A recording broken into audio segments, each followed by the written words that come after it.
하나님 말씀은 빌립보서 4장 10절에서 14절 말씀입니다.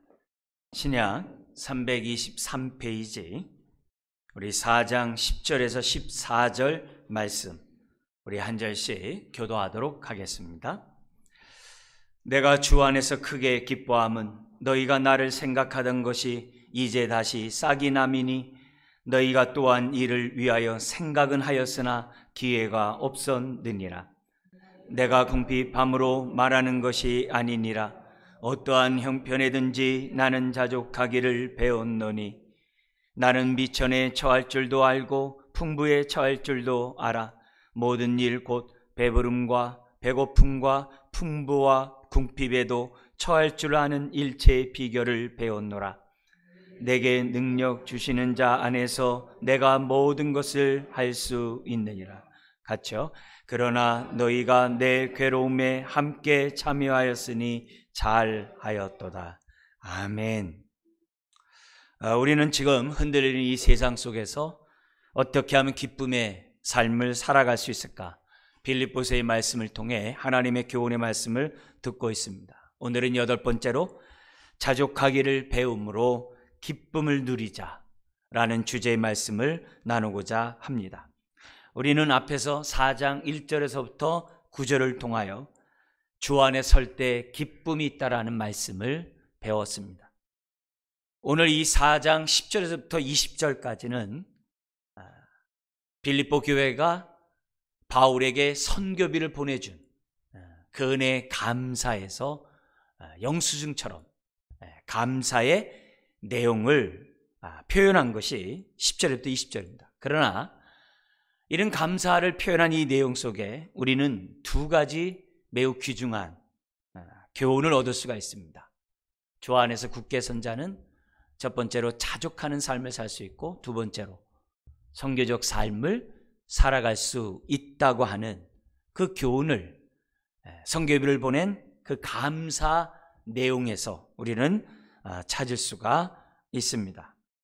그러므로 오늘 우리는 이 8번째로 정말 자족하는 삶을 바울이 도대체 어디서 어떻게 배웠는지를 살펴보면서 저와 여러분들도 자족하는 삶을 살아가는 주님의 자녀가 되었으면 좋겠습니다. 그래서 이 10절과 20절에 자신에게 정말 관심과 사랑과 정말 애정으로 보내줬던 그러한 선교비, 또 선교비뿐만이 아니라 또 에바브로 디도라는 사람을 보내주어서 바울이 감옥에 갇혀있는 2년 동안에 옷바라지를 할 수 있도록 사람까지 보내준 그 사랑, 거기에 대해서 바울은 감사하지 않을 수가 없는 거죠. 그러면서도 바울은 매우 조심스럽게 선교비를 보내준 것에 대한 감사를 표현하면서도 조심스럽게 하나님의 그러한 감사의 내용을 써내려가고 있습니다. 선교비에 대해서 바울이 감사하고 있지만 바울이 기본적으로 선교에 대한 생각이 있습니다. 그것은 자비량 선교예요. 다른 사람들로부터 도움을 받지 않는다고 하는 자비량 선교에 대한 생각을 갖고 있었습니다. 수없이 많은 지역에서 교회를 세웠지만 그 어떤 교회에도 선교비를 보내달라고 요청한 것은 단 한 번도 없었습니다. 그러나 빌립보 교회가 유독 그 많은 교회 중에서 기회가 되는 대로 바울에게 선교비를 보냈던 거죠. 계속 선교비를 보내고 있는 그 빌립보 교회에 대해서 감사하면서도 한편으로는 더 이상 선교비를 보내지 않았으면 좋겠다, 이런 말을 바울은 이제 하게 됩니다. 바울이 이렇게 자비랑 선교에 대해서 정말 관심을 갖고 생각을 가진 것은 다른 것이 아닙니다. 혹시라도 자신이 전한 이 복음에 대해서 사람들이 오해할까 봐, 자기가 전한 이 복음에 대해서 값싸게 받아들일까 봐 바울은 정말 이 조심하고 또 조심했던 이 부분이 바로 선교비였던 거죠. 그 예가 고린도 교회를 향한 그 바울의 편지 속에 살펴보는데요, 찾아볼 수 있는데요, 거기 이렇게 되어 있습니다. 바울이 고린도 교회를 향해 편지를 씁니다. 내가 너희와 함께 있을 때 비용이 부족하였으되 그리스 북부를 마게도냐라고 한다면 남부를 아가야라고 합니다. 그 아가야는 잘 사는 지역이었어요. 굉장히 무역업으로 인해서 아주 잘 사는 지역이었습니다. 근데 그 가운데 고린도 교회가 있었는데 그 고린도 교회를 사역하면서 정말 단 1푼도 받지 않았던 사람이 사도 바울이에요. 그러면서 바울이 한 얘기입니다. 내가 너희와 함께 있을 때 비용이 부족하였을 때 아무에게도 누를 끼치지 아니하였음은 마게도냐에서 온 형제들이, 마게도냐에서는 빌립보, 데살로니가 교회 이런 교회들이 있습니다. 거기에서 온 형제들이 나의 부족한 것을 보충하였습니다. 내가 모든 일에 너희에게 폐를 끼치지 않기 위하여 스스로 조심하였고 또 조심하리라.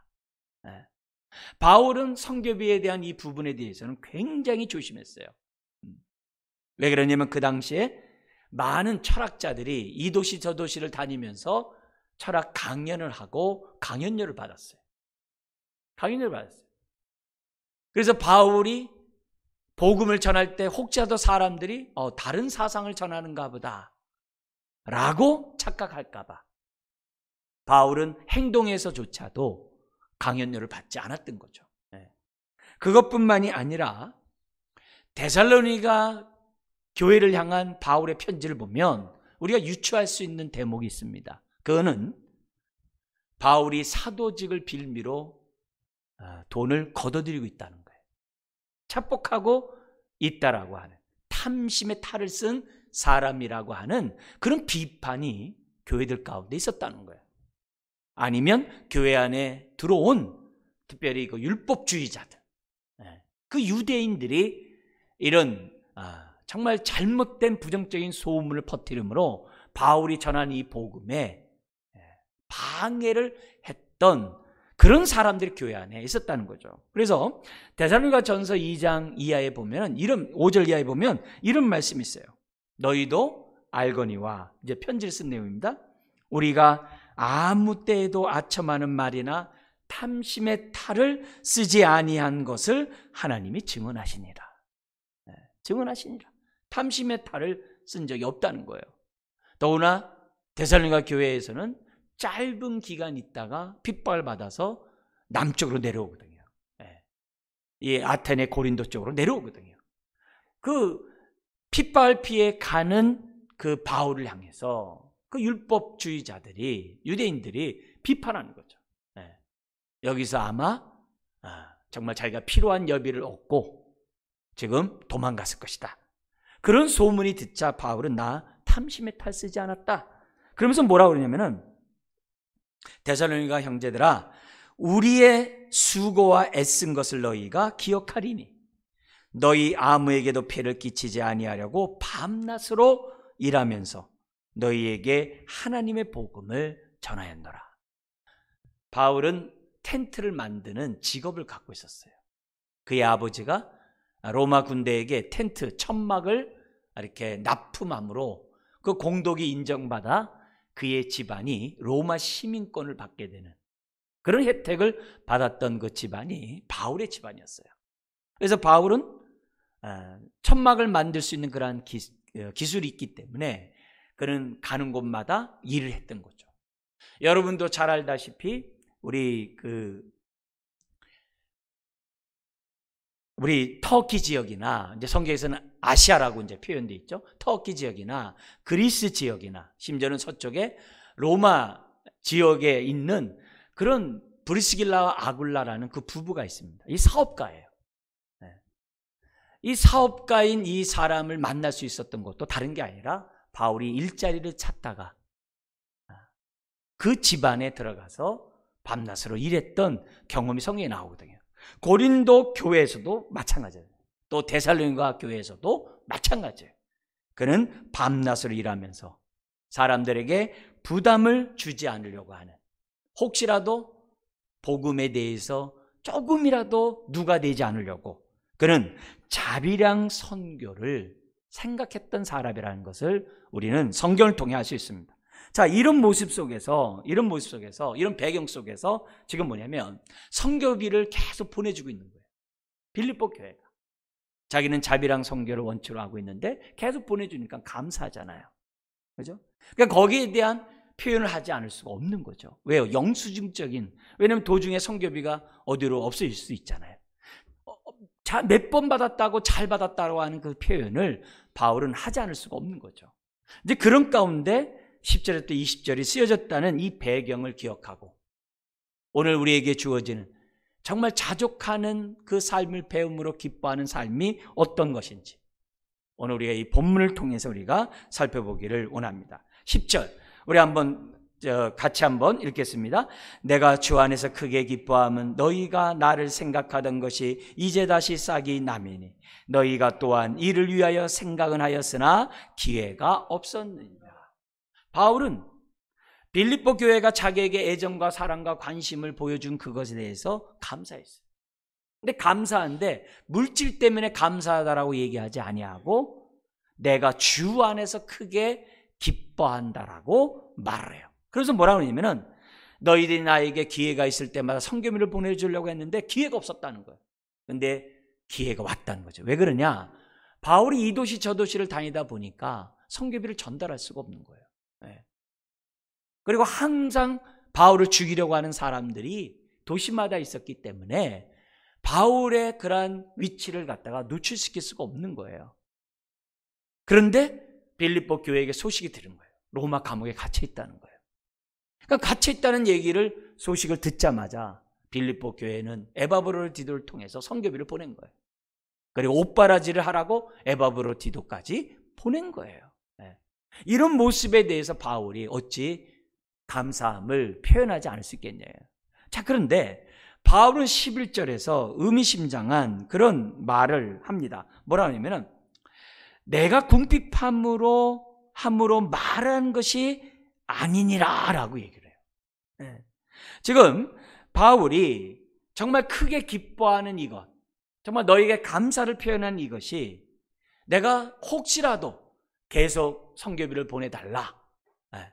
이런 의도 속에서 내가 지금 뭐냐면 내가 주 안에서 크게 기뻐한다라고 말하는 것이 아니라는 거예요. 그러면서 뭐라고 그러냐면 어떠한 형편이든지 나는 자족하기를 배웠다 그래요. 근데 어떠한 형편이든지 그 앞에 뭐가 들어가니? 왜냐하면이 들어가요. 내가 궁핍함으로 말하는 것이 아니라 왜냐하면 어떠한 형편이든지 나는 자족하기를 배웠기 때문이라고 바울은 이 편지를 쓰는 거예요. 자, 그러니까 원래 10절을 한 다음에 곧바로 15절로 넘어갈 수 있어요.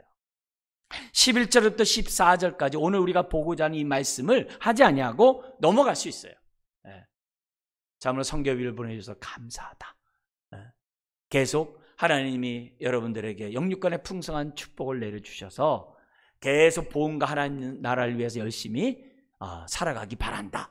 그리고 그런 삶에 하나님의 영광이 있기를 원한다. 이렇게 하고 끝나면 돼요. 20절까지.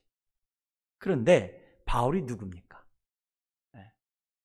바울은 늘 예수님과 함께 있는 사도였어요. 늘 성령 충만했고 늘 하나님의 음성을 듣고자 했고 하나님의 뜻 가운데 살고자 했던 사람이 바울이에요. 그러니까 단순히 선교비를 보내서 감사한다, 하나님의 축복이 함께 있기 원한다, 이렇게 편지를 쓰고 끝내는 것이 맞냐 이게. 하나님께서는, 그러니까 우리 주님께서는 바울을 통해서 그 당시 빌립보 교인들뿐만이 아니라 오고 오는 많은 교회들을 향하여 정말 귀중한 진리의 말씀을 남겨놓지 않으면 안 되는 그 교훈을 지금 바울을 통해 11절에서부터 13절까지 기록하게 했다는 거예요. 그래서 그냥 감사하다는 거 끝나는 게 아니라 그러면서 바울이 했던 이 권면의 정말 이 교훈의 이 말씀을 오늘 정말 잘 우리들이 깨달아서 우리도 바울처럼 정말 어떤 형편이든지 자족하기를 배우면서 기쁨이 넘쳐나는 그런 삶을 살아야만 한다는 거죠. 그래서 선교비를 보내는 그런 빌립보 교회와 같은 교회에서는 계속 은혜 가운데 동참하고, 그러나 선교비를 받는 그 당사자는 바울을 비롯해서 모든 사람들이 예수님이 2명씩 제자들을 정말 12제자를 파송하고 70인명의 제자를 파송할 때 하셨던 그 말씀이 있어요. 정말 돈을 가지고 선교하지 말라는 거예요. 어느 도시에 가든지 그 도시에서 공급하는 그 양식 먹으면서 선교 사역을 하라고 했던 그 하나님, 우리 주님의 그 가르침이 있어요. 그 정신이 계속해서 바울뿐만이 아니라 오고 오는 모든 사람들에게 이어지기를 지금 뭐예요? 교훈하고 있다는 거예요. 즉 선교비를 받는 사람들은 바울을 비롯해서 그것을 당연하게 생각하지 말라는 거예요. 왜냐하면 그 물질에 사람이 연연할 수 있고 좌지우지 흔들릴 수 있다는 거예요. 그러면 주님과 온전히 한 몸을 이루고 주님만이 나의 모든 것이라고 하는 그 고백이 흐려질 수 있다는 거예요. 물질 때문에. 그래서 선교비를 받는 그 사람들은 어떠한 형편에 있든지 간에 자족함을 배우는, 그것 때문에 복음을 전하는데 조금도 흔들리지 않는 그런 삶을 살기를 우리 주님이 원하셨다는 거예요. 그렇기 때문에 이 11절부터 13절에 우리가 배우는 이 자족하는 이 삶에 대한 이 말씀은 그냥 바울만의 교훈이 아니라, 그리고 바울과 빌립보 교회들만의 교훈이 아니라 오늘 주님을 알아가고 주님 안에서 내 자신을 발견하기를 원하는 저와 여러분들 모두의 교훈인 것을, 특별히 흔들리는 이 세상 가운데 기쁨을 얻을 수 있는 아주 중요한 가르침이라는 것을 저와 여러분들이 배우셔야만 합니다. 좀 더 우리 말씀을 좀 보기를 원하는데요, 11절에서 뭐라고 했어요? 혹시라도 내가 돈이 부족해서 내가 주 안에서 크게 기뻐하는 것이 아니라고 얘기하면서 뭐라고 했냐면은, 왜냐하면 어떠한 형편에서든지 나는 자족하기를 배웠기 때문이라고 해요. 이 자족은 그냥 만족해 이게 아니에요. 이 자족은 완전히 아주 충분히 만족하다는 단어예요. 정말 내가 그냥 입으로 하는 얘기가 아니라 진짜 나는 충분하다, 나는 자족하다, 그 고백을 지금 바울이 하고 있어요. 자, 그런데 바울이 이렇게 자족하기를 어디서 배웠냐, 이게 어떤 형편에든지 자기를 배웠다고 했는데 도대체 어떤 형편에서 배웠냐, 이게 그게 12절이에요. 뭐라고 그러냐면은 나는 비천에 처할 줄도 알고 풍부에 처할 줄도 알아. 모든 일 곧 배부름과 배고픔, 풍부와 궁핍에도 처할 줄 아는 일체의 비결을 배웠다라고 고백하고 있어요. 여러분, 이 자족하는 것은 그래, 우리 예수 안에 있기 때문에 나는 믿습니다. 믿으면 돼. 믿음으로 나가면 나는 자족할 줄 믿어. 이런 의미의 자족이 아니에요. 내가 물질이 있고 없음, 소유가 많고 적음, 이런 것들 때문에 기뻐하는 그런 기쁨이 아니라는 거예요. 바울이 자족하는 그 환경은 정말 부한데도 있고 정말 궁핍에도 있고 배부름에도 배고픔에도 있는 이런 상황에서 자족함을 배웠기 때문에 자족한다라고 지금 말하고 있어요. 자, 근데 12절에 보면 우리가 지금 짝을 이루면서 배부름과 배고픔, 풍부와 궁핍 이렇게 했는데 11절 상반절에서는 알고의 그 대조가 안 맞아요. 예를 들면 나는 비천에 처할 줄도 알고 풍부에 처할 줄도 알아, 그런데 실질적으로 대조하려면 어떻게 해야 돼요? 비천에도 처할 줄도 알고 때로는 어디서 해야 돼요? 그 다음에 돼요? 높아짐에서도. 비천의 반대가 높아짐이잖아요. 높아짐에서도 알고 이렇게 얘기를 해야 돼요. 아니면 뒤에가 풍부에 처할 줄 알았다 그러면 앞에 뭐라 해야 돼요? 궁핍에 처할 줄도 알고 이렇게 대조를 해야 돼요. 근데 서로 맞지 않은 그런 단어를 대조하면서 오늘 우리들에게 중요한 교훈을 주고 있다는 거예요. 무슨 말이냐면 지금 여기 낮추다, 이 비천에 처한다라는 이 단어가, 비천에 처한다는 단어가 낮추다는 단어예요.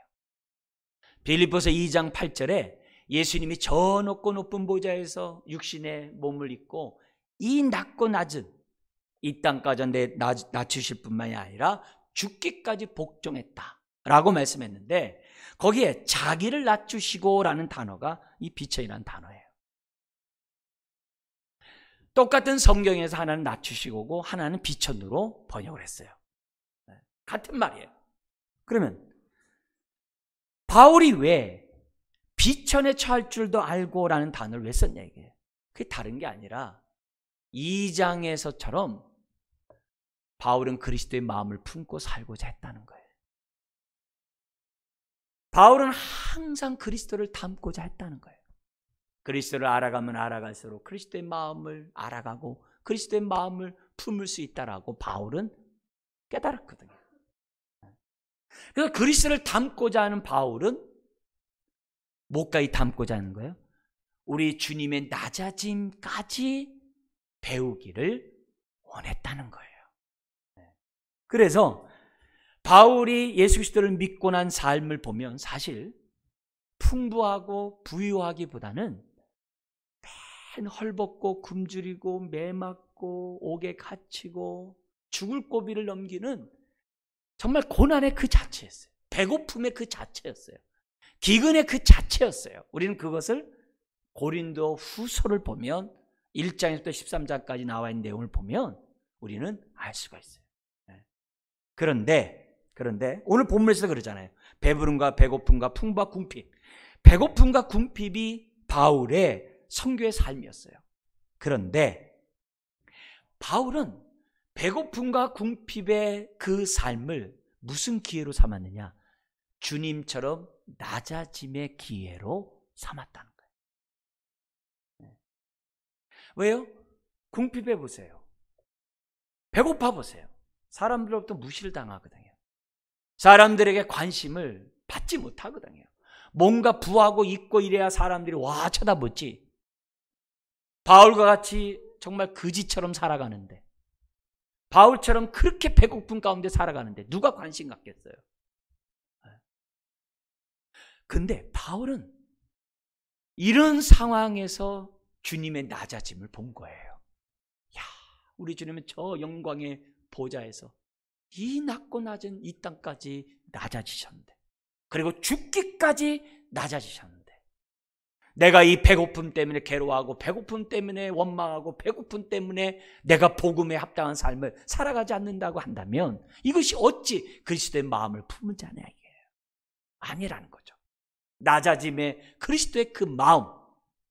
바울은 그것을 깨달았기 때문에 자기가 배고프고 매맞고 헐벗고 굶주리고 도망가는 그 상황이 될 때마다 자신을 낮추는 기회, 자신이 비천함에 처한 그 상황을 주님을 만나는, 주님을 닮아가는 그 기회로, 자신을 연단시키는 그 기회로 바울이 삼았다는 거예요. 바울이 이렇게 하는 이유가 뭐예요? 그는 알았어요. 뭘 아느냐? 자기가 낮아지면 낮아질수록 하나님의 은혜가 임한다는 거 알았어요.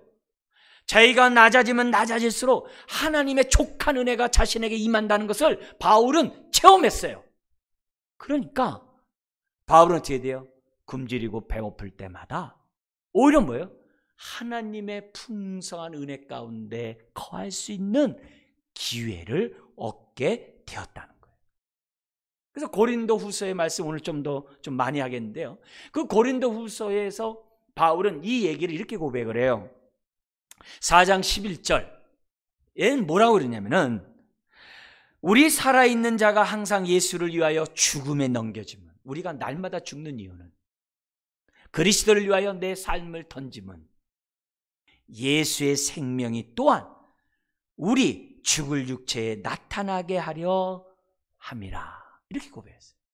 이 말은 무슨 말이냐면 바울의 정말 사도직의 그의 구호였어요. 사망은 나에게, 생명은 너에게. 그게 바울의 구호였어요. 이 구호는 예수님의 삶이었어요. 예수님이 죽음으로 우리가 살았잖아요.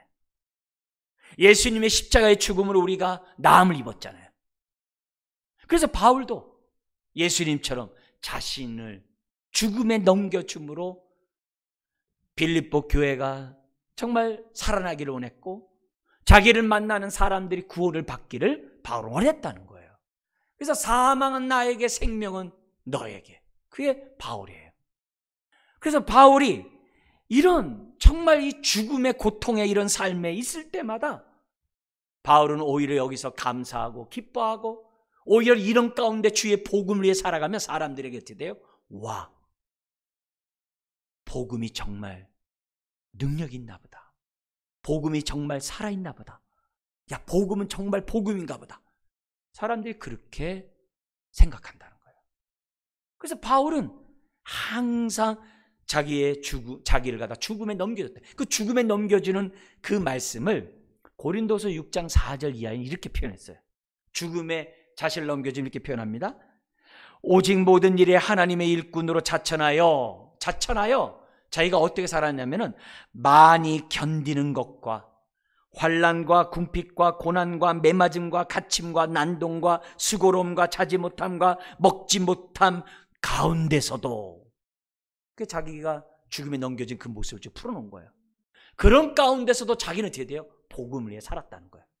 그래서 어떻게 복음에 살았냐? 거기 뭐라 하냐면, 나는 깨끗함과 지식과 오래 참음과 자비와 정말 성령의 감화와 거짓 없는 사랑을 베푸면서 살았다는 거예요. 그런 가운데서도. 그러니까 복음의 능력이 나타나는 거죠. 그 결과 바울이 자신을 발견을 해요. 어떻게 발견하냐면 이렇게 고백합니다. 우리는 무명한 자 같으나 유명한 자요, 근심하는 자 같으나 항상 기뻐하고, 가난한 자 같으나 많은 사람을 부유하게 하고, 아무것도 없는 자 같으나 모든 것을 가진 자니라. 바울이 이걸 안 거예요. 이걸 안 거예요. 죽음에 넘겨주면 자기에게 생명, 자기를 통해 예수의 생명이 나오는 것을 아는 거예요. 그래서 한 번은 바울이 자기 눈의 가시를 제거해달라고 3번씩이나 기도를 해요. 근데 주님이 나타나서 응답합니다. 고린도후서 12장 9절에 나의 은혜가 네게 족하다. 이는 내 능력이 약한 데서 온전하여 짐이라. 그러므로 도리어 기뻐함으로, 바울이 얘기하는 거예요. 그러므로 도리어 기뻐함으로 나의 여러 약한 것들에 대하여 자랑하리니 이는 그리스도의 능력이 내게 머물게 하려 함이라. 바울은 한 거예요.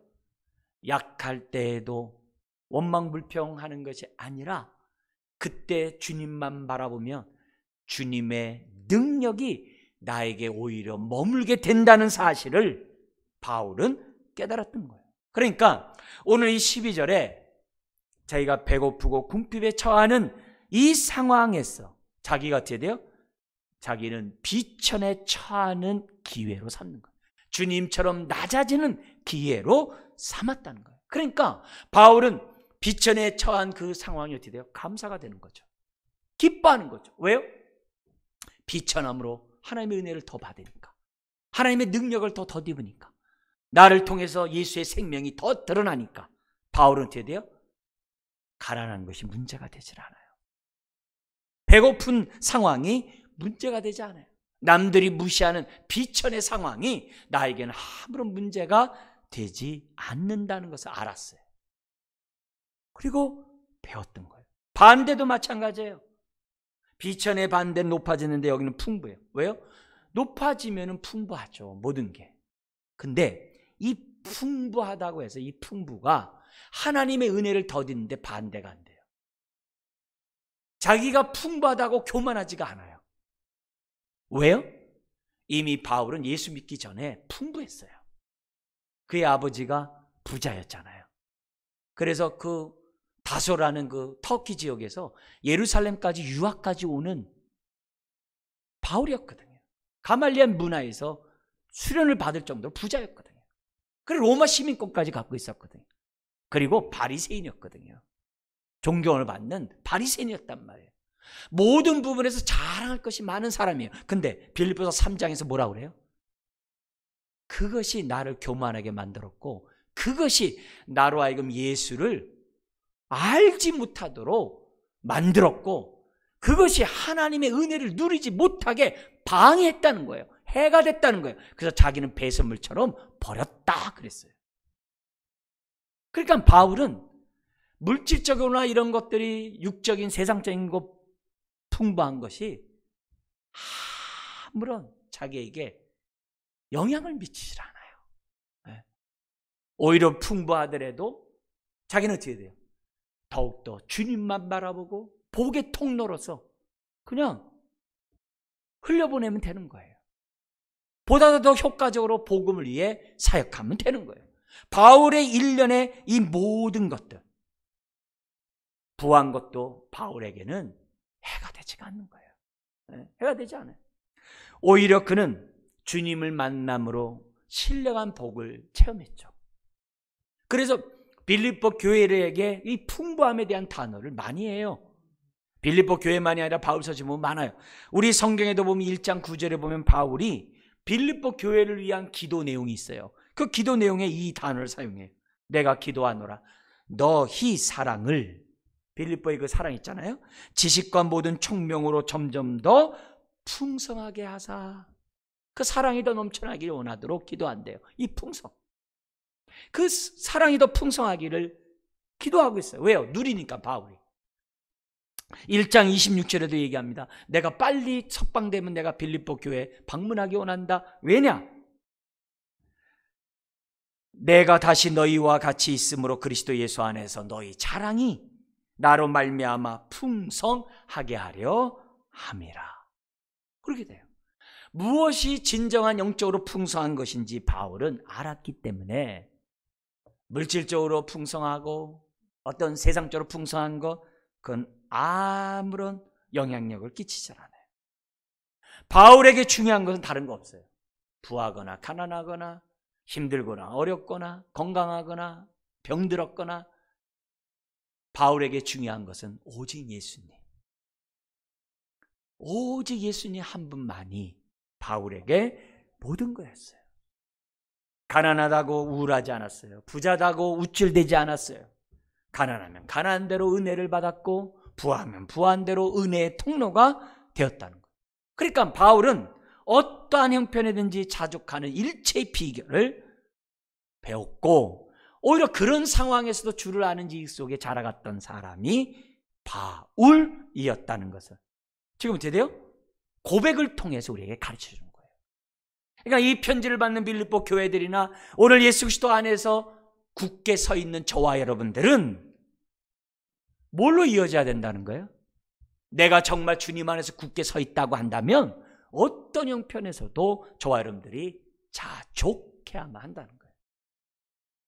슬프거나 기쁘거나 건강하거나 실패하거나 어려움 가운데 있다 할지라도 우리는 정말 오히려 그 기회를 통해서 더욱더 주님만을 의지하고 더욱더 주님만을 정말 나의 기쁨이라고 고백할 수 있는 그런 기회로 저와 여러분들이 살아야만 한다는 거예요. 그러면 바울이 어떻게 이런 것들을 정말 어디에서 이렇게 배울 수 있었느냐?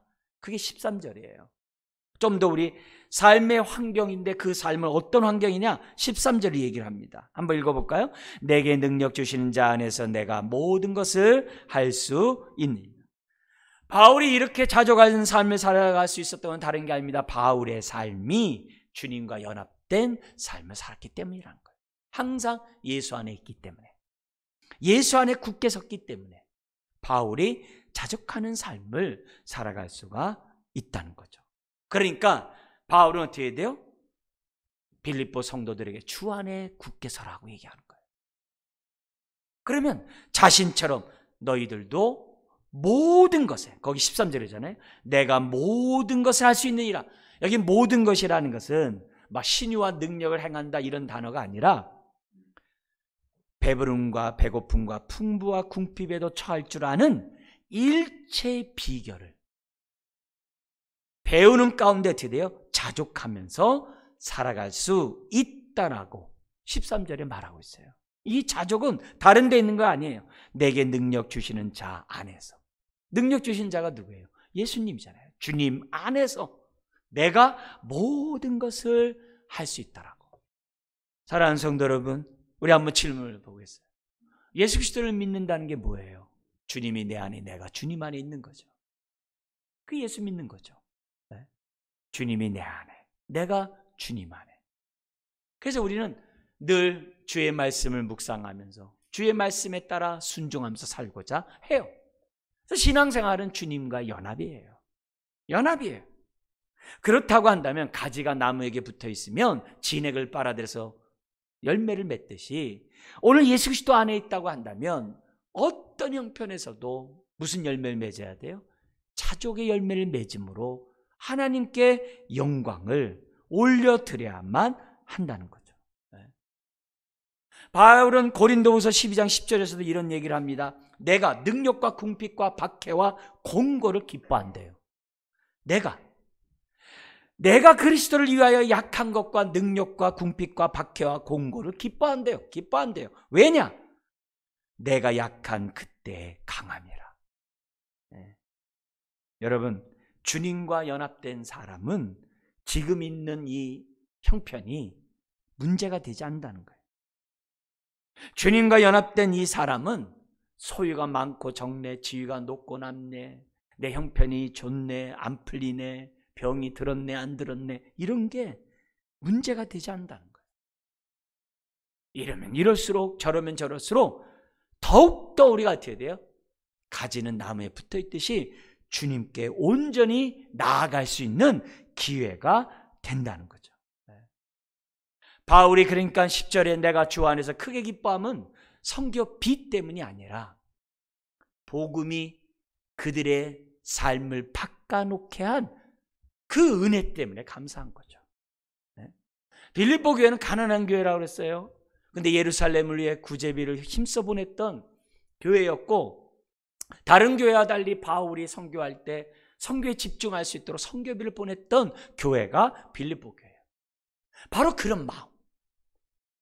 어떻게 자기네들이 힘들면서도 남을 위해 살아갈 수 있냐. 그것도 복음과 정말 함께 살아가는 사람들에게, 바울에게 이렇게 동참할 수 있냐, 이게. 그 인생이 그렇게 바뀐 그런 그 복음, 그 능력을 생각할 때 바울은 주 안에서 크게 기뻐하지 않을 수가 없었던 거죠. 사랑하는 성도 여러분, 자족은 신앙생활에서 빼놓을 수 없는 삶입니다. 주 안에 굳게 설 때만이 가능한 것이 자족입니다. 이 자족은 오늘날에도 예수 믿지 않는 사람들도 많이 주장을 해요. 우리는 자족해야 된다. 욕심 부리면 안 된다. 우리가 생각한 만큼만 생각하면서 자족하면서 살아가야 돼. 이러면서 믿지 않는 사람들도 그런 얘기 많이 합니다. 그래서 우리들의 의지로 우리는 내가 있는 것에 대해서 자족하면서 그러면 행복할 수 있어. 그것만 하더라도 세상 사람들은 나름대로 다른 사람보다 행복하게 살아요. 정말이에요. 예수 믿지 않는 사람들도 자족하면서 행복하게 많이 살아요. 그러나 성경에서 오늘 우리들에게 말씀한 이 자족은 내 스스로의 의지로 내가 자족하는 것이 아니라 예수님과 접붙임 바 됨으로, 예수 그리스도와 연합함으로, 주님으로 말미암는 자족이라는 사실을 잊어서는 안 돼요. 주님으로 말미암는 이 자족에는 뭐가 있느냐? 세상의 자족과 달라요. 우리에게 뭐가 있어요? 하나님의 풍성한 은혜가 있는 거예요. 하나님의 그 능력이 함께하는 자족인 거예요. 나를 통해서 하나님의 그 사랑이 드러나게 하는 자족인 거예요. 그리스도의 향기를 바라게 하는 그런 자족이라는 거예요. 세상에서 말하는 그 자족과 다른 거예요. 주님을 인하여 얻는 자족이라는 거예요. 그래서 나는 약하나 주 안에 있으면 강한 자가 되는 거예요. 나는 비록 부족하나 그리스도의 사랑 때문에 나는 드디어 하나님의 놀라운 역사들을 이루어가는 우리들이에요. 추수감사절이 우리가 다음 주에 우리가 감사 예배를 드려요. 형편이 얼마나 어렵고 힘든 이런 정말 이 2020년을 지금 살아오고 있습니까? 그런데 이 힘든 이 상황이 그냥 푸념으로 힘들다고 넋두리 하는 것으로 끝나는 우리가 돼야 되겠냐 이거죠. 오히려 이런 어려운 속에 우리가 더욱더 엎드려서 기도하고 더욱더 주님만 바라보고 더욱더 주님만 의지하고 주님이 나의 모든 것이라고 고백하는 기회로 삼아야 되지 않냐 이게. 그럴 때 우리가 하나님 앞에서 존재 의미가 있는 거죠. 감사로 하나님을 영화롭게 하는 우리의 존재 의미가 있는 거죠. 주님이 내 안에 거하고 내가 주님 안에 거하는 그 의미가 있는 거죠. 이런 상황에서 감사하지 않으면 언제 우리가 감사하겠어요? 풍성할 때요? 아니죠. 지금 감사하지 않으면 풍성할 땐 더 안 합니다. 자신의 능력으로 자신의 경험으로 잘 됐다고 생각하기 때문에 감사 안 합니다. 오히려 더 교만할 수 있어요. 그나마 우리가 힘들고 어려운 이때, 주님만 바라볼 수 있는 이때 우리가 어떻게 돼요? 정말 주님을 바라봄으로 감사할 수 있는. 그러려면 어떻게 돼요? 내가 주님 안에 있다는 이 자체에 자족해야죠. 주님이 나의 주님이라는 것에 우리가 뭐예요? 기뻐해야죠. 그래야 우리들의 삶이 정말 자족하면서 기쁨의 삶을 사는 거죠. 사랑하는 성도 여러분, 오늘 지금 나의 모습을 보세요. 나는 지금 자족하고 있는가? 나의 이 자족은 무엇인가? 소유가 많고 적는 것 때문에 기뻐하고 슬퍼하는가? 지위가 높고 낮은 것 때문에 슬퍼하고 기뻐하는가? 아니면 주님이 나의 주님이 되신 것 때문에 나는 기뻐하는가? 오늘 우리들이 빌립보서를 우리가 끝나가는 이 상황 속에서 다시 한번 생각해 보셔야 돼요. 내가 자족함이 오늘 없다면 1장 1절서부터 주어진 이 말씀대로 살고 있지 않다는 증거예요. 한번 생각해 보세요. 1장 1절에서부터 11절까지 두 가지 교훈을 줬잖아요. 우리가 흔들린 이 세상 가운데 기쁨을 살기 위해서 어떻게 해야 되느냐? 그리스도의 종으로 살아야 한다 그랬어요. 즉 그리스도 중심의 삶을 살아야 한다 그랬어요. 오늘 내가 자족이 없으면 그리스도의 중심의 삶을 살고 있지 않다는 거예요. 그 얘기예요. 뿐만 아니라 1장 9절에서부터 11절에 있는 것처럼 내가 자족한 삶을 살고 있지 않다는 얘기는 하나님의 신령한 복을 누리고 있지 못하는 증거예요. 뿐만 아니라 1장 12절에서부터 26절까지 뭘 배웠어요? 내 몸에서 그리스도가 존귀히 나타나는 삶이 기쁨이 있다는 걸 배웠어요. 자족하지 않으면 내 몸에서 그리스도가 존귀히 여김을 못 받아요. 내 몸에서 나를 통해 그리스도의 향기가 안 나타나요. 1장 27절부터 2장 18절이 뭐였어요? 우리가 복음에 합당한 삶을 살아갈 때 기쁨이 있다 그랬어요. 그 생활은 천국 시민답게 살아갈 때 기쁨이 있다는 거예요 라고 했어요. 그러면 내가 자족하지 못한다는 얘기는 뭐예요? 나는 천국 시민답게 사는 게 아니라 땅의 시민으로서 나는 지금 살아가고 있다는 증거예요. 2장 19절에서부터 끝까지 나온 얘기가 뭐예요? 디모데와 에바브로 디도를 통해서 주어진 메시지가 뭐예요? 그들은 섬김의 삶을 살았다 그랬어요. 자족하지 않는 사람이 어떻게 섬기겠어요? 자족하지 않는다는 얘기는 움켜잡고 안 섬기겠다는 거예요. 3장은 뭘 가르쳐줬어요? 날마다 뒤의 것을 잊어버리고 표대를 향해 달려간다는 거였어요. 그죠? 그래서 나는 재림의 주님을 바라보면서 이 몸이 썩지 않을 영원한 정말 이 부활의 몸을 입는 것을 자기는 사모하면서 달려간다고 그랬어요. 만약에 자족하지 않는다면 무슨 얘기예요? 그리스도를 알아가는 것에 관심이 없을 뿐만이 아니라 내가 주님처럼 정말 이 부활의 몸을 입음으로 주님과 온전히 하나 되고자 하는 그런 기도에 관심이 없다는 증거예요. 더구나 4장 1절부터 9절의 말씀을 보면은 주 안에 서 있지 못하다는 증거예요.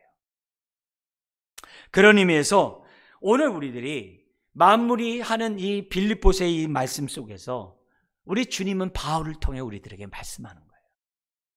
암개야, 너는 나로 인하여 만족하냐? 그 묻는 거예요. 너는 나를 아느냐? 그리고 내 안에서 너를 지금 발견하고 있느냐? 그 빌립보서 3장 9절 10절 말씀이거든요. 발견하고 있느냐? 묻는 거예요. 그걸 묻는 거예요. 여러분, 오늘 우리들이 이 말씀을 우리들이 받으면서 하나님, 정말 내가 그리스도 안에서 있게 구원받았다고 한다면 그리스도 안에 깊게 뿌리를 내리고 굳게 세움을 있게 하여 주옵소서. 그래서 눈에 보이는 것들 때문에 내가 흔들리는 것이 아니라 그 어떤 상황에서도 주님을 닮고자 하고 주님과 온전히 하나가 되는 가운데 기쁨을 누리게 하여 주옵소서.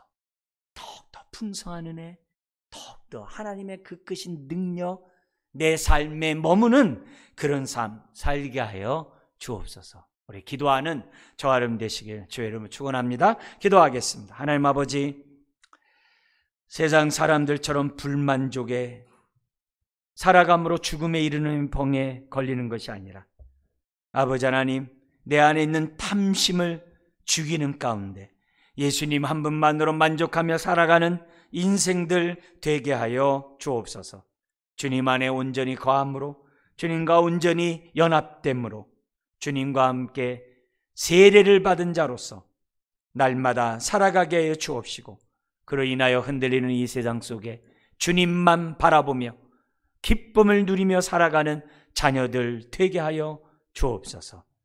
아버지 하나님, 자족함으로 하나님께 온전히 영광 돌리는 주의 삶, 자녀, 가정, 교회 되게 하여 주옵소서. 예수님의 이름으로 기도드리옵나이다. 아멘.